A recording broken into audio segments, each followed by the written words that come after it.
Oi, Rafa. Oi, pessoal. Acho que a gente pode ir dando sequência aqui, então. Conforme o pessoal for chegando, a gente vai dando continuidade. Para dar visibilidade para vocês, de acordo aqui com a LGPD, a gente está fazendo a gravação aqui do webinar, mas para fins de conteúdo interno, tá bom? Pessoal, agradecer muito aqui a presença de vocês hoje. Fiquem à vontade aí no final, a gente vai abrir também para perguntas, interações, então fiquem à vontade também para ligar a câmera, para encaminhar aqui no nosso chat também. Me apresentando aqui, eu sou a Lana, Head de Comunidades na Legal Insights. A gente vem como Legal Insights nessas frentes de comunidade, CS, comercial, promovendo também esses bate-papos, esses encontros, tanto online quanto presencial. E hoje é uma alegria para a gente receber a Rafa da CVC, que é nosso cliente, que temos aí uma história de boas construções também que a gente vai conversar bastante. E hoje, né, finalizando aí a semana de agosto, agosto é o mês da advocacia, a gente pensou num tema que tem super conexão com pessoal de escritório de advocacia, pessoal de departamento jurídico, de consultoria ou que atende cliente de uma maneira geral, que é essa gestão de escritórios com dados e com estratégia. Então, Rafa, bem-vinda aqui. Já agradecer mais uma vez a oportunidade, né, da gente estar batendo esse papo. Fique à vontade também para se apresentar e aí a gente começa aqui nossa conversa. Olá, tudo bem? Meu nome é Rafaela Nove, né? Como a Ana falou agora. Hoje eu trabalho na CVC Corp, estou há 4 anos aqui nessa empresa, mas já trabalhei antes em escritório de advocacia. Aí eu trabalhei em uma montadora de carro e agora eu estou aqui na CVC Corp. Aqui eu entrei como sênior e hoje eu sou gerente jurídico responsável pela área do contencioso consumidor e também de franquias. É diferente minha apresentação aqui e agradecer a oportunidade para a Ana e para todos da Legal Insights pela oportunidade aqui, que é um tema que eu gosto bastante de conversar. Muito bom. Às vezes o seu áudio deu uma chiadinha, Rafa. Eu não sei se é o Ah, fone, mas conforme você falou, deu para ouvir qualquer coisa, a gente dá um toque aí também. Então, vamos lá, né? Quando a gente fala aí sobre escritórios de advocacia, essa gestão mesmo de departamento jurídico de empresa, nós sempre pensamos nessa relação, nessa parceria, né? Porque ninguém faz nada sozinho. Então, nem o escritório, nem o departamento jurídico é uma relação muito de ganha-ganha, né? Então, dentro dessa tua trajetória aí, do que você vem vendo na CVC, que você mapeou assim que seriam os principais desafios da gente fazer essa gestão dos escritórios? hoje eu vejo como são 5 desafios que vejo com parcerias dos escritórios. A primeira é a padronização de prazos e os fluxos. Então, se o jurídico interno não estiver padronizado com seus fluxos, não estiver confortável com os fluxos deles, os escritórios também vão se sentir perdidos. Então, o primeiro desafio é que tanto interno esteja, principalmente internamente, o jurídico interno esteja padronizado com seus fluxos, com seus SLAs, para que os seus parceiros, que são os escritórios, consigam também trabalhar da melhor forma possível, né? Então, esse é o primeiro. O outro desafio que eu vejo também é a comunicação e alinhamento das expectativas, porque eu já fui de escritório, eu trabalhei quase 4 anos dentro de escritório e depois eu fui para o mundo corporativo. E aí foi aí que eu percebi que há uma diferença muito gritante dos mundos, né? A dinâmica é totalmente diferente. Então, essa comunicação e alinhamento dessas expectativas é muito importante, porque a gente tem que entregar para alguém o que o escritório for nos reportar. Então, isso que é importante que a gente realmente converse o que a gente quer, dê suporte necessário para que o escritório também nos atenda às nossas expectativas. Então, não é simplesmente eu preciso disso, mas também explicar como, o porquê, né? Então, esse é um dos desafios. O outro é o desafio do engajamento, porque os escritórios eles têm vários clientes de diferentes ramos, então é um grande exercício nosso também fazer com que eles nos enxerguem como um parceiro mesmo, né? E não só mais um cliente ali no meio deles. E o quarto desafio que eu vejo também é a qualidade e a confiabilidade de dados. Então, como eu disse, né, os escritórios eles têm outras dinâmicas diferentes totalmente da nossa. E aí é ter confiança no que eles reportam para a gente, mas também ensiná-los a como fazer esse tipo. Eu tive um caso, mas há muito tempo atrás, aqui na CVC, mas que o escritório acabou mandando para a gente um relatório e eram mais de 100, mais de 10 mil casos ali para analisar. Então a gente teve que pegar para uma amostragem, tinha que ter uma confiabilidade ali. E pela amostragem não estava contento, né? Tinha bastante equívocos ali. Então não tinha como a gente fazer um material que ia para a diretoria com base naquele relatório. Então é sempre estar treinando, explicando, mostrando o nosso direcional. E o último desafio que eu acho que é muito importante é fazer com que o escritório entenda principalmente o nosso negócio, né? Então, que ele não entenda que ele só está fazendo mais um processo, mas que ele também ali está defendendo uma marca, né? Então, e isso cabe muito mais ao jurídico interno trazer ele para dentro dos nossos negócios do que do próprio escritório, né? Então, esses são os maiores desafios que eu vejo hoje com essa parceria dos escritórios junto com a gente, com o Contencioso. Hum. Muito bom, Rafa. O áudio deu uma osciladinha, mas acho que a gente conseguiu aqui ouvir. Será que se você tirar o fone Ah, eu melhor e vou fica mais ver. fluido? Pode ser, né? Peraí que eu vou desligar. Tranquilo. Será que foi? Ah, agora acho que melhorou bem. Ao vivo é assim, né? A gente vai falando e vai se ajeitando. Eu gostei desse ponto que você trouxe, inclusive, sobre a validação do que os escritórios encaminhou para vocês de maneira por amostragem, porque de fato, né, se esse trabalho é do escritório, não tem como vocês fazerem tudo. E aí, até já levando para uma parte mais prática mesmo, como que vocês conseguiram melhorar, acho que esse entendimento muito cultural também de engajamento entre essas parcerias, de o escritório entender o quanto ele também, mesmo fazendo o serviço ali de prestador, ele é parte do negócio. Igual você trouxe, né? Uma mudança de mentalidade, um engajamento. Como é que isso foi construído assim entre vocês também? Primeiro a gente começou, principalmente isso já veio lá de trás, antes mesmo da CVC, a gente começou em reuniões mensais com os escritórios. Então, temos indicadores de performance, que a gente elencou, todo ano a gente tem um indicador de performance, que eles são avaliados, e mensalmente a gente tem uma reunião com eles sobre esses indicadores, mas também para falar outros pontos. E aí é uma oportunidade de escutá-los também sobre esses pontos de melhorias, fazer plano de ação junto com eles. Por exemplo, se a casa teve uma época que a gente viu que as defesas estavam vindo mais genéricas, então não é só apontar o erro, a gente também chamou eles para conversar, para entender o que estava acontecendo. Outra coisa para trazer outro ponto que é importante para trazer mais eles para dentro do nosso negócio, a gente fez dois encontros de CVC Days. Então a gente trouxe todos os escritórios em um dia aqui na sede da CVC. Eles se conheceram, eles trocaram também figurinhas, né? E a gente também trouxe algumas áreas internas, tipo operações, produtos para conversar com eles e explicar um pouco de como é que é o fluxo, a rotina de trabalho deles, né? Porque o escritório ele acaba vendo só a nossa visão e aquela visão pequena, né? Daquele consumidor em si, né? Não a visão do todo. Então, esse é uma das nossas estratégias também, principalmente as reuniões mensais que a gente conversa, então a gente compila todas as orientações que a gente deu durante o mês. Nessas reuniões a gente tem a oportunidade de ouvi-los também, né, principalmente, e trazer eles também para dentro de casa quando tem oportunidade. Outro ponto também, e eu vou ser repetitiva, né, é escutá-los. Então, teve um exemplo de um projeto que a gente fez, que eu já fiz até um podcast, que é a agenda, né?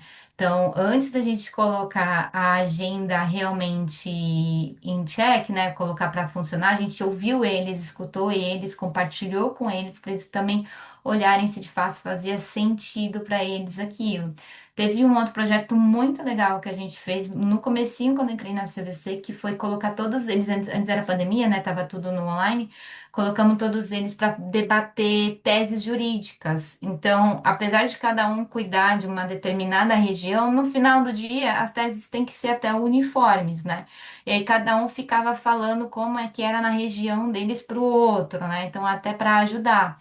Então, eu acho que são essas ações, assim, que traz o escritório mais para dentro da nossa casa, né? Consegue fazer mais, entender mais a gente como estratégico e menos, lógico, somos clientes no final do dia, mas que eles também se sintam defensores da marca, né? É essencial ter essa proximidade, né? Gostei muito que você enfatizou a escutativa, porque a gente vê que em época de tecnologia, inteligência artificial, necessidade da gente melhorar sistemas, claro, melhorar essas ferramentas, tudo que vem antes é o mapeamento do fluxo, né? De entendimento mesmo de onde estamos, esse processo, o que que já está funcionando, o que que não está tão legal, a gente precisa rever. E aí ter essas métricas, ter também essa proximidade é essencial. E aí você falou até desse case, que é um case Legal Insights, tanto agenda quanto acompanhamento das métricas ali, ranking, né, dos escritórios.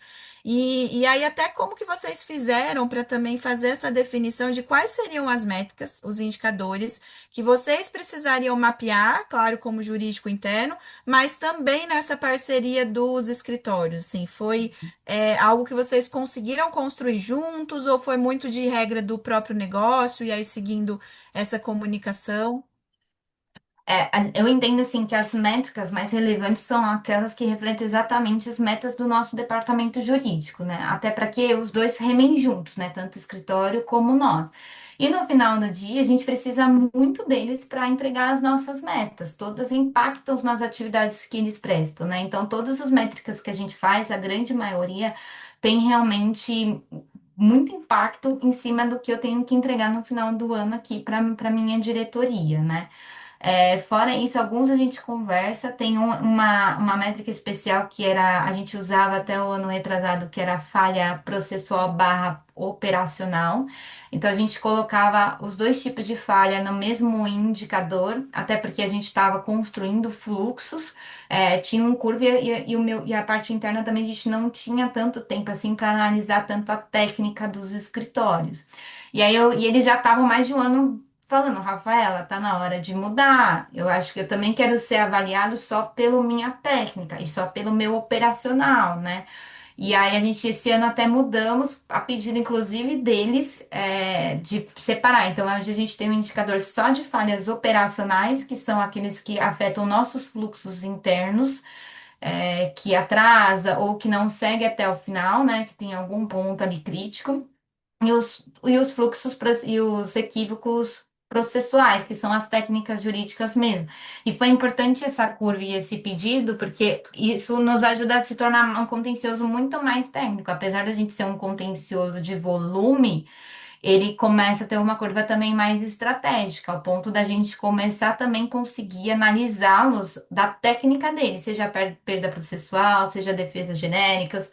Então, eu achei isso interessantíssimo. E o outro ponto foi os bloqueios também. Eles pediram para a gente separar os tipos de bloqueios, porque eles também estavam tendo essa necessidade deles mesmos se autoavaliarem a depender do motivo que aquele valor foi bloqueado, né? Então, hoje, depois que a gente inseriu as métricas, que já faz 4 anos nessa cultura deles serem analisados de performance, eu vejo eles também engajados a nos ajudar, assim, ó, eu acho que melhor você começar a nos avaliar dessa forma e não daquela forma. E aí eu vejo como isso, mas especialmente que as metas do departamento jurídico também sejam as metas dos escritórios, para no final do ano a gente entregar o entregável, né? E sempre explicando. Por exemplo, esse ano as nossas metas são um pouco mais arrojadas, né? Então, teve uma meta específica que a gente não capotou 100% para o escritório, mas a gente, vamos dizer assim, deu uma cenourinha. Então, por exemplo, a minha meta, a gente explicou para eles, a minha meta é essa. Só que a gente sabe que é um pouco mais arrojada.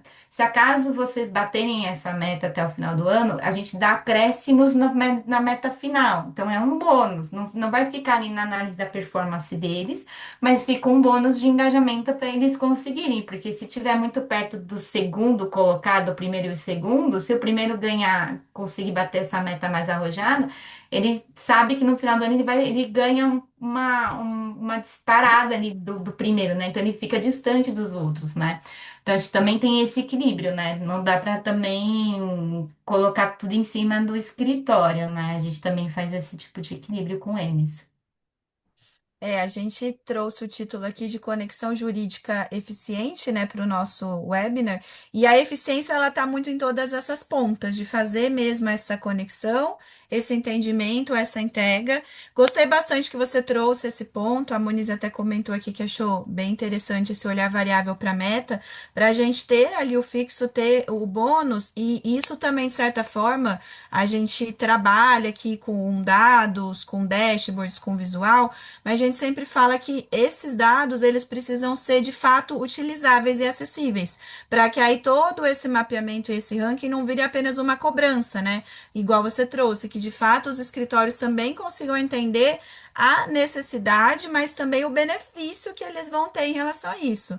E aqui a gente tem também um pessoal de escritório, da área de controladoria, área de legal ops, e um grande desafio sempre é também o input desses dados, né? O cadastro, o preenchimento, a verificação da validade, da qualidade de dados, é realmente um fluxo, assim. Então, eu acho que a gente falou aqui sobre métrica, a gente falou sobre esse engajamento, e aí, como que você acha que esses dados de fato vão ajudar nessa tomada de decisão, mas não só na tomada de decisão unilateral, mas para que esses escritórios também consigam, e aí talvez dicas até que você já tenha visto nessas rodas de conversa, de como que internamente eles conseguem trazer essa importância, porque começa ali desde o pilar inicial, seja com o estagiário, o analista, Uhum. até a gestão, até a coordenação. Todo mundo precisa estar envolvido com essa cultura data-driving, né? Sim, eles colocam todo mundo numa reunião com a gente no mensal. É bem legal, assim, tipo, então a gente só não conversa com os sócios também colocam as outras pessoas embaixo. Quem realmente, vamos dizer, coloca a mão na massa ali, entram dentro dessa reunião e todo mundo pode perguntar. Então é muito livre esse momento, né?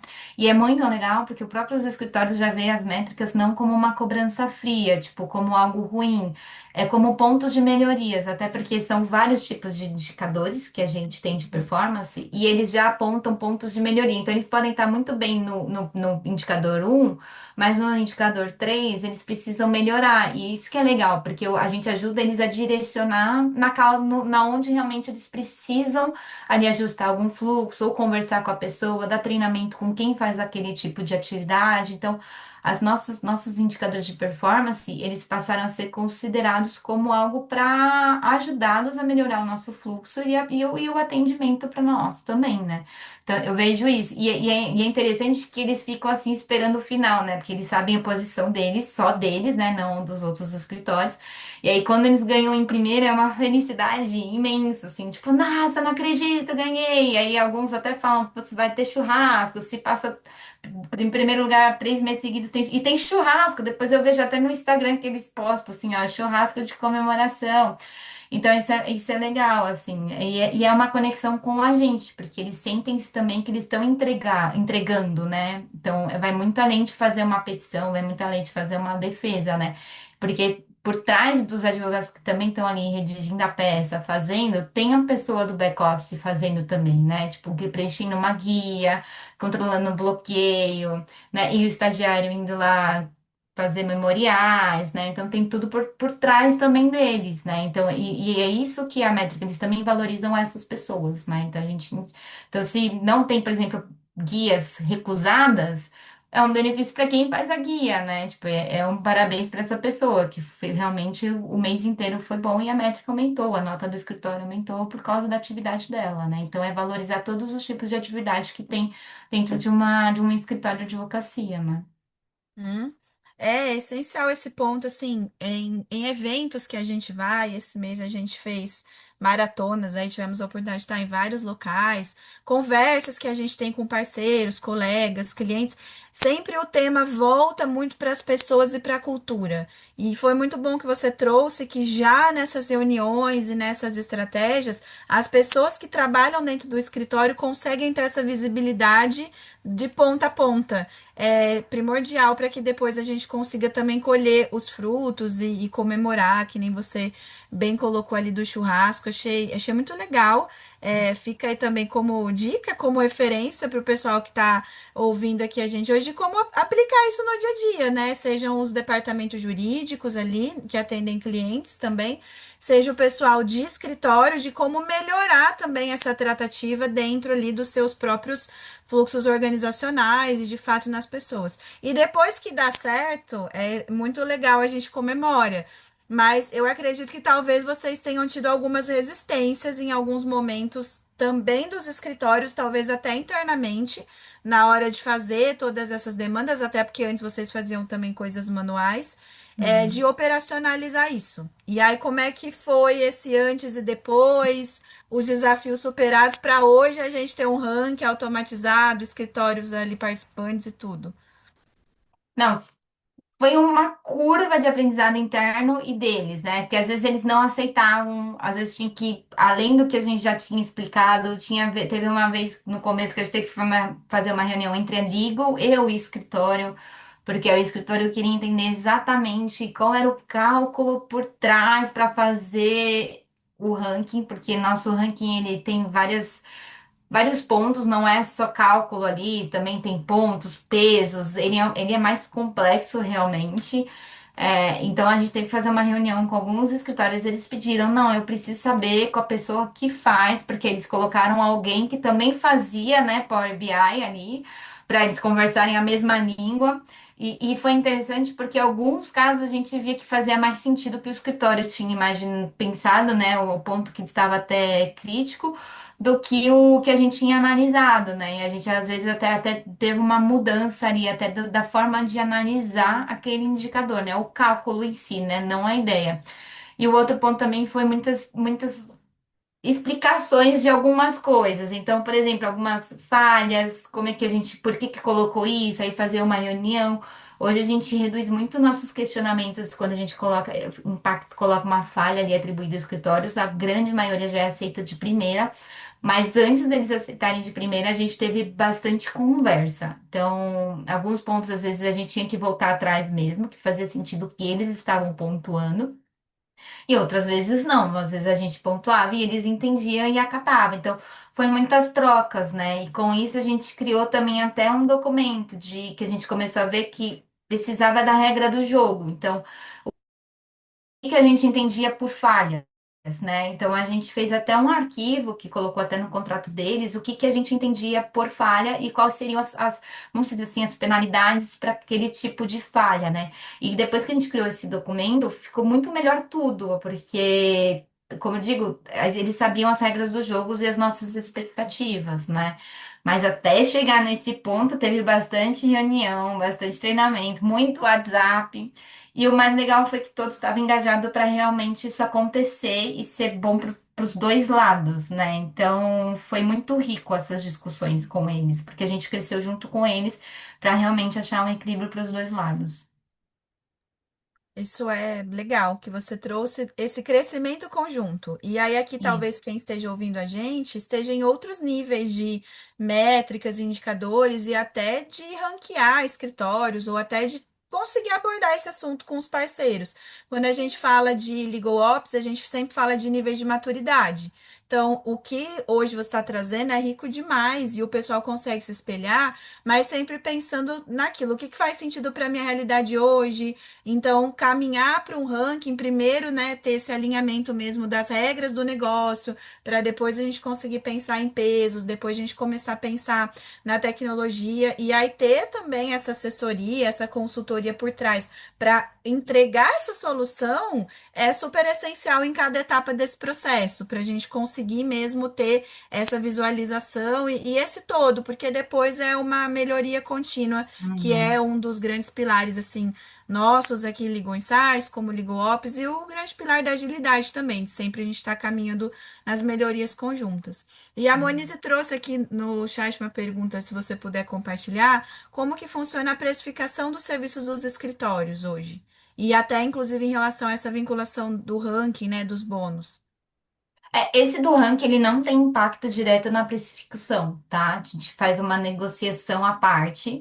Claro, os rankings, ele é um dos pilares que afeta essa nossa análise, que impacta essa nossa análise, tá? Não, mas ele não é o principal. Há vários outros pontos a serem analisados junto para fazer uma precificação dos escritórios, tá? Mas ele é padrão a forma como a gente paga os escritórios e os valores é depender das negociações, tá? Mas o que eu quero deixar aqui claro é que a gente tem a performance, a gente tem os status, a conversa com eles, esse é um dos, mas a gente também conta com entregas técnicas, jurídicas, entregas, como vem performando, a parceria em si, né? O quanto o escritório também está disponível com frente ao nosso negócio, tá? Então, o sindicato de performance é um dos pilares, mas ele não é o único para a gente fazer a negociação com a precificação dos escritórios. Muito bom. Depois, qualquer coisa, Moniz pode complementar aqui no chat. Se mais alguém já tiver algum ponto, pode ir colocando aqui que a gente vai intercalando junto com o nosso roteirinho aqui. E tudo isso que a gente está trazendo não é possível, né, Rafa, sem a gente fazer o uso da tecnologia. Então, hoje a gente está na era da IA, é uma hype de IA é mesmo uma necessidade, a gente precisa entender como utilizar, para que utilizar. Então, conta um pouco para a gente como que vocês estão nesse processo, o que que vocês já usam, e independente de IA, a gente fala que a gente às vezes esquece de que tantas coisas são tecnologia. A gente Uhum. usava o Word, o Excel, agora a automação, tudo isso é uma evolução da tecnologia. Como que foi, está sendo também para vocês esse processo e as experiências que vocês já têm tido em relação a essas implementações também? Até o momento a gente está em estudo das IAs, né? A gente está verificando no mercado, vendo como é que é, até porque o nosso objetivo para colocar uma IA é realmente ter uma base de dados robusta, e certo que não adianta colocar uma IA e se eu não estou confortável com a minha base de dados, né? Então hoje eu estou bem mais confiável com a minha base de dados, por isso que a gente chegou nessa parte. Antes da gente estudar uma IA, a gente estudou primeiramente foi a padronização dos dados, e aí aqui até falando, né, que a Legal me ajudou bastante nisso, porque nosso primeiro desafio foi as métricas dos escritórios, então eles que nos ajudou com isso. Depois a gente teve agora um painel de qualidade de dados que está nos ajudando muito a mapear o quanto a nossa base tem equívocos, os tipos de equívocos, então isso nos ajuda a direcionar até com os escritórios. Só para você ter uma ideia, a gente mapeou todas as regras de cadastros da nossa base. E aí eles fazem uma comparação com a nossa base, quais são os tipos de erros em cada processo, quantos erros tem em cada processo, porque a gente consegue pegar os casos que têm maiores erros, saneio para ir baixando. E aí eles indicam, nesse painel já me indicam uma porcentagem do quanto a minha base está com erros conforme os cadastros, as regras de cadastro que eu coloquei, né? Esse era um dos ganhos. Então, isso tudo foi para nos ajudar para a gente chegar agora nessa fase da IA, né? Então, de tecnologia, hoje a gente usa um sistema de gestão de escritório, de processos judiciais, que é um banco de dados muito bom. E a gente usa um robô também, que é interno nosso, que é um RPA, que nos ajuda a solicitar subsídios. Então, chegou um processo, ele já procura uns subsídios nos nossos canais de atendimento, nos atendimentos dos consumidores. E vocês que nos ajudam também agora com essas métricas, né? Tanto de escritório como qualidade de dados. E agora o terceiro que a gente está vindo aí, que é a jurimetria, que está em fase aí de implementação também. Que nada mais é que tudo utiliza dados, não tem como, né? Se a gente não tem dados padronizados, dados confiáveis, a gente não consegue fazer nada. A gente até consegue, né? Mas e para ter confiança, né, de usar aquilo, né? Então, a gente passou esse período todo exatamente trabalhando, como eu falo, no terreno, né? Para agora começar a erguer de fato o prédio, né? E aí agora que vai ser divertido, que o divertido é isso, né? Aí é entrar nos nossos dados e conseguir entregar o que todo mundo fala que ela entrega, né? Mas para isso ela tem que aprender direito, né? Corretamente, né?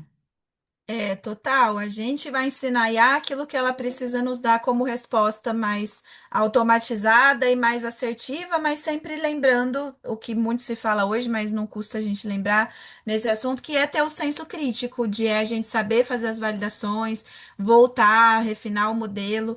E eu fico muito feliz assim de ver a evolução, né, dos cases. Antes de estar na área de comunidades, eu era da área de projetos, então consegui acompanhar bem essa evolução também dos clientes junto com o nosso time, o pessoal da tecnologia, os devs, a gente tem até o guia aqui também hoje acompanhando, e é muito interessante ver essa relação mesmo de bater regra de negócio para depois chegar, desenvolver o BI e fazer a entrega do dado. Quando chega ali o Dash, o Power BI é muito bonito, mas até isso acontecer são vários processos, várias etapas, e é muito bom ver toda essa evolução. E vários cases aí que a gente vem construindo juntos, né? Desde a qualidade até a agenda, jurimetria, análises preditivas também, é algo que a gente já vem fazendo ali para os nossos clientes. E dados é o mundo, dados é uma jornada. Pensou em dados, a gente consegue pensar numa conexão, pensou em entrega de solução, a gente também consegue ver onde que dá para entrar com essa melhoria. E aí a Marcele trouxe aqui para a gente uma pergunta sobre se vocês usam alguma ferramenta de NPS para medir a avaliação também dos escritórios. Não, a gente não usa NPS porque só nós, só minha equipe usa os escritórios, então não tem mais outras áreas usando o mesmo escritório, então a gente não vê necessidade de NPS, até porque os indicadores são já um indicador, né? Sendo meio já duplo da palavra, mas já é um indicador de como eles estão performando, tá? Então não, a gente não usa NPS, mas é uma boa. É porque a minha equipe é de 8 pessoas, né? Então é mais fácil conversar entre eles também, né? Então a gente senta, a gente tem uma reunião, eu e a minha equipe juntos para falar sobre eles, até sobre o que que a gente precisa, quando eu vejo que eles estão com alguma dificuldade ou algo que eu preciso parabenizar também o escritório, eles me avisam. Então na reunião a gente dá destaque para esses dois tipos de atitude, né? Seja porque eles fizeram algo muito bom, seja porque tem algum ponto para ser melhorado, né? Então a gente não utiliza NPS, não, a gente só utiliza os indicadores mesmo. É, o NPS é muito bom, a gente até usa isso aqui internamente na Ligon Insights, na Pact também, que é a nossa outra empresa aqui do grupo, focada em acordos, para entender o fluxo dos clientes, está fazendo sentido ali na relação. Mas eu acho que mais do que a gente ter um número ali, uma nota, é tudo isso que você trouxe, que a gente vem fazendo na construção, ter esse acompanhamento ali na dinâmica, no dia a dia, essa abertura para escutar, ter os dados ali de maneira mais integrada para que a gente consiga chegar nessa definição ali da regra mapeada. E aí, quando a gente chega num denominador final, já vê aí, eram tantas coisas antes que foram se complementando aí dentro dessa relação da parceria, né? Muito bom.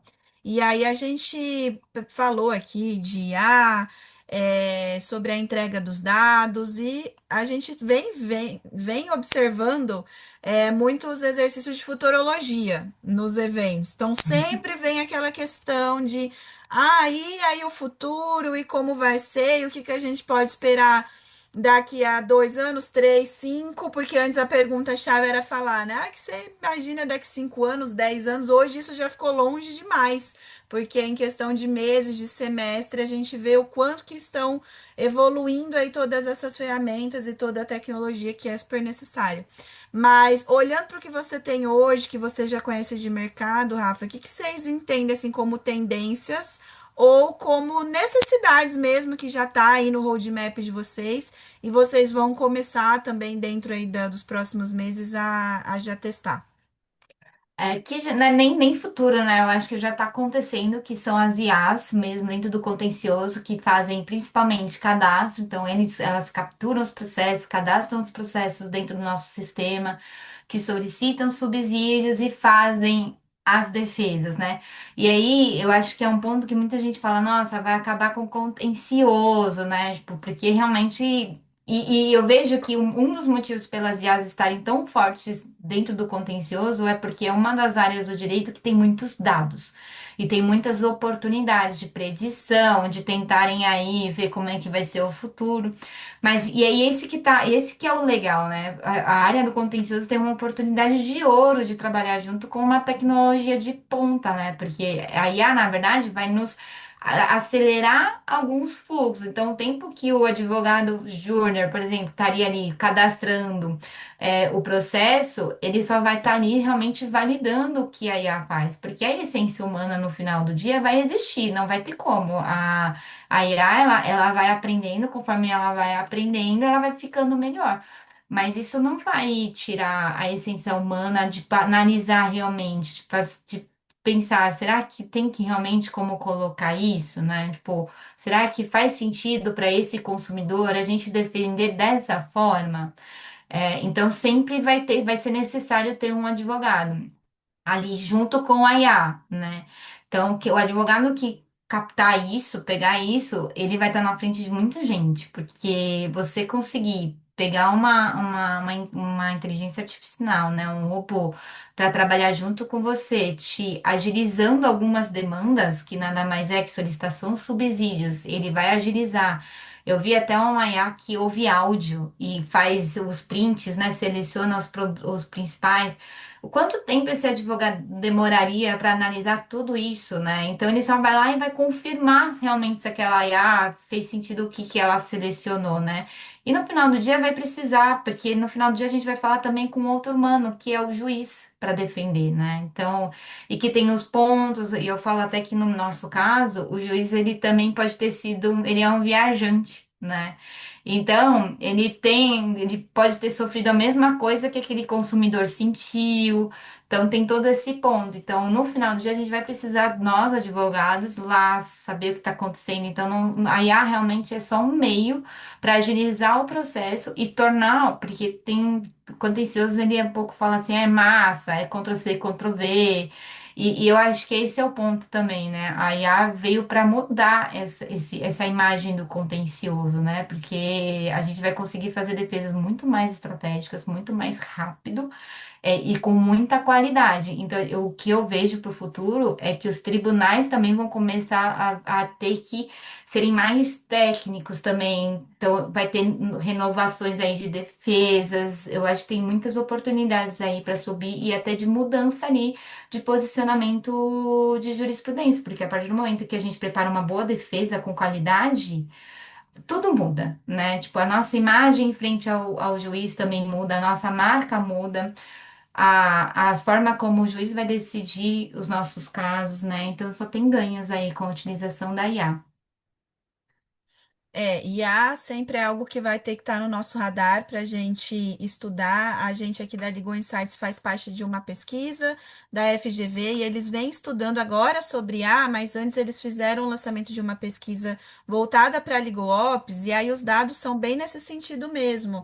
Eles trouxeram que 84% aí dos órgãos jurídicos buscam otimização de recursos e aumento da eficiência, que tem essa 30% aí são conectados com habilidade de gestão e 34% com as habilidades socioemocionais, que são as competências aí mais esperadas dos profissionais e dos perfis, e 78% procuram ferramentas de IA generativa.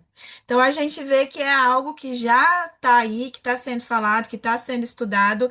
A IA ela pode ajudar em várias ferramentas mesmo. O contencioso ele é uma fonte sempre rica, porque é onde a gente tem maior volume de dados. Isso foi bom que você deu destaque, mas também se contencioso de uma maneira estratégica. Através desses dados, dessa importância dos dados, a gente consegue fazer a leitura ali dos documentos, a gente já tem ferramentas ali que fazem esse resumo, essa transcrição de muitos documentos, de muitos subsídios, além, claro, do que a gente vê da IA generativa conversacional, que existe aí também em todas as ferramentas, mas sempre tomar muito cuidado com a qualidade, a confiança e aí o aspecto da governança, da gente não colocar documentos, fontes, informações em IAs que não sejam homologadas, e aí nós do jurídico sempre precisamos ter essa atenção, e aqui na Legal Insights a gente também tem muito cautela em relação a isso, as integrações, as automações, para que o cliente e todo mundo tenha uma confiança aí, para a gente não ter vazamento de dados, porque a gente fala que nasce uma tecnologia, já nasce um golpe, sempre eles estão à Uhum. frente aí pensando em como dar uma maneira de boicotar as ferramentas, né? Então, por isso que todos engajados a gente consegue construir algo melhor nesse sentido. E aí o Enzo trouxe aqui uma percepção para a gente, né, que a IA ainda assusta uma grande parcela das pessoas nesse ambiente jurídico e também por conta de todos esses vieses que a gente vê, viés algoritmo, essa falta de segurança, né?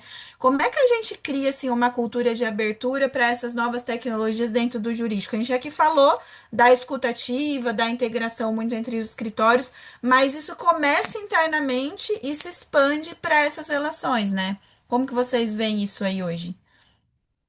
É trazer os ganhos, principalmente, sabe? Então, não é só colocar a IA vai nos ajudar, mas é trazer o que que a gente vai ganhar com isso, quais são os benefícios que vão trazer e mapear, né? Porque às vezes, e qual é também o tempo que isso vai perdurar, porque às vezes as pessoas acham que é só colocar uma IA ali que vai tudo funcionar, mas tem um trabalho por trás disso, né? E ele é um trabalho pesado. Não é simples, né? Então tem que ter uma dedicação 100%, tanto dos escritórios parceiros como de quem internamente vai cuidar disso. Então, eu acho que principalmente é trazer os benefícios e sempre pontuar que ninguém vai perder o emprego, né? Porque eu acho que o principal, acho que, né, medo de todo mundo é isso. Mas é o que eu falei, se o profissional entender que a IA é como se fosse um estagiário, um auxiliar dele, ele tem muito a ganhar, porque ele vai ganhar mais tempo para pensar realmente em estratégia, pesquisar. O interno, então, principalmente, vai ter tempo para ir lá em operações, por exemplo, que é o nosso caso, sentar ali na mesa de operações e ver como é que é o fluxo, identificar possíveis melhorias, analisar por que que a gente está recebendo processos com mais pedidos XPTO. Então, vamos, e fazer um grupo de trabalho para isso, porque o resto, a IA já está fazendo, o cadastro, a solicitação de subsídios, ela já está fazendo, e que é muito importante essas atividades, mas que não precisa de um humano fazendo isso, né? Então, é mudar esse mindset, tipo, de operação mesmo e mudar mais para o estratégico. Né? Então, eu vejo como dessa forma, é trazer mais os benefícios e pontuar que as pessoas vão ter mais tempo de qualidade de tempo mesmo de serviço dentro da empresa, né? Então, ficar ali fazendo só e-mail, solicitando subsídios, vai ser coisa do passado. O dever dele vai ser analisar os subsídios. Então, o tempo que ele gastaria fazendo esse e-mail solicitando subsídios, ele vai gastar agora analisando de ponta a ponta todos aqueles subsídios enviados pela loja, pela área que era responsável por isso. Então, eu acho que principalmente trazer com clareza os benefícios que a IA trará para a vida, para a rotina de todo mundo que será impactado.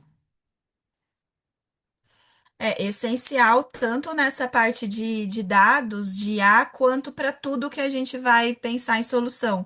Mostrar os resultados e também mostrar o que veio antes é muito bom. A gente esteve no Rio Innovation Week esses tempos e eu assisti uma palestra da Vanessa Matias que ela falou sobre essa cognição. Então, quanto que a IA ela acaba sendo desafiadora, porque a gente fica às vezes até um pouco acostumado, eu vou colocar lá e a IA vai fazer para mim, eu vou perguntar e a IA vai me trazer.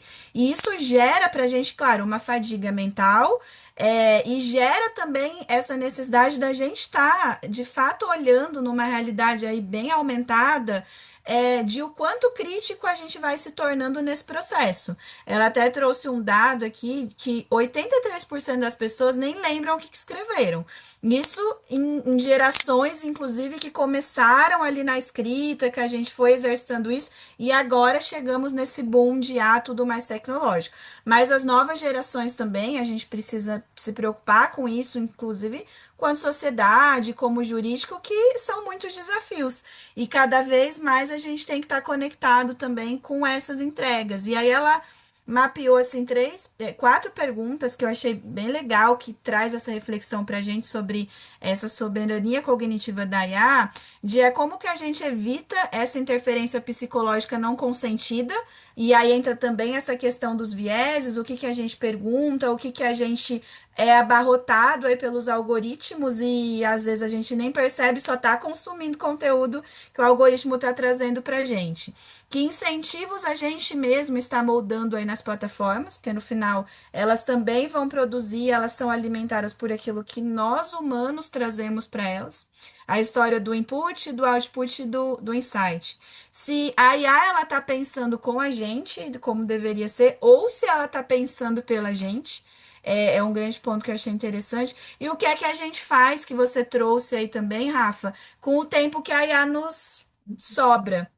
A gente vai pensar ali, olhando também para a relação com escritórios, melhorar a tese, melhorar em testar mais de forma efetiva esse modelo, pensar em outras ferramentas, outras consultorias, outros parceiros, rever ali talvez alguma métrica, algum indicador que eu acompanhava até agora, mas talvez não faz mais sentido.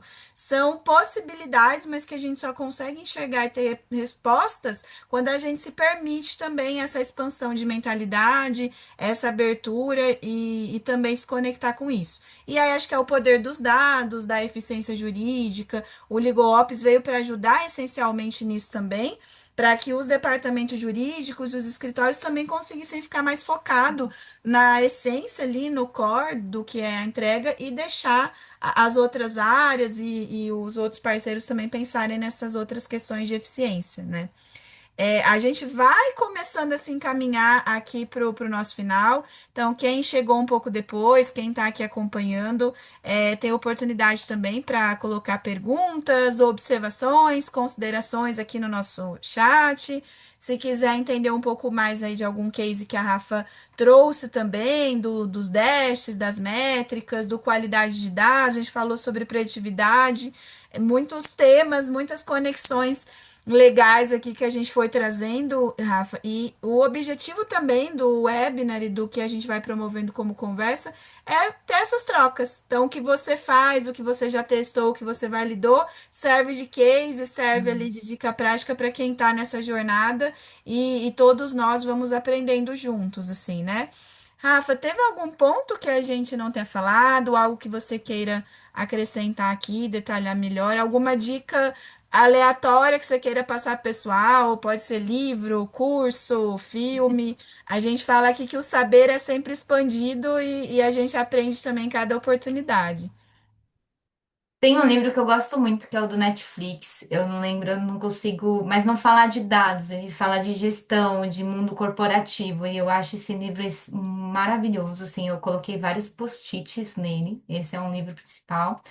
E falando sobre um ponto, só voltando um pouquinho lá atrás, sobre dados, a gente está para entregar a jurimetria, né? O Gui está me ajudando muito, inclusive ele está aqui com a jurimetria. E aí, quando a gente fez o primeiro dash, a gente viu que algumas coisas estavam meio equivocadas. E foi muito legal que a gente reuniu todos os escritórios, mostrou alguns equívocos e eles mesmos davam risada. Tipo, não, não é possível que a gente escreveu dessa forma, né? E eles super se engajaram e fizeram no tempo que a gente precisava. Então, foi bem legal também esse projeto. E é isso, é escutativa, é colocar eles, mostrar onde está errado, mostrar o que a gente tem de pontos de melhoria, né? Então, e de livro, esse da Netflix, que eu acho que é bem legal. Eu não sei o nome agora, que já faz um tempo que eu li. Agora com a bebê, então tá meio difícil eu ler livro, mas um livro que me impactou muito mesmo foi esse da Netflix, que eu acho ele fantástico para saber sobre o mundo corporativo e sobre carreira, especialmente. Bom, ainda tem tudo isso, conciliar os desafios de trabalho, de dados, de tecnologia com a vida pessoal, com a rotina, e é um boom de informação, é livro, é filme, é muita coisa acontecendo. Até falando em livro, também renovar um convite que a gente colocou nas nossas redes para o pessoal que for de São Paulo. Amanhã vai ter um livro, o lançamento de um livro que eu participei o Eduardo Ariente, que foi o organizador, então é sobre assessoria jurídica de organizações inovadoras. Pessoal, quem não segue ainda a gente ali nas redes, Legal Insights, Pact, a gente está no Instagram, no LinkedIn. Então, amanhã a gente vai estar ali no lançamento também. Vai ser muito bom receber quem é de São Paulo e região e poder estar lá.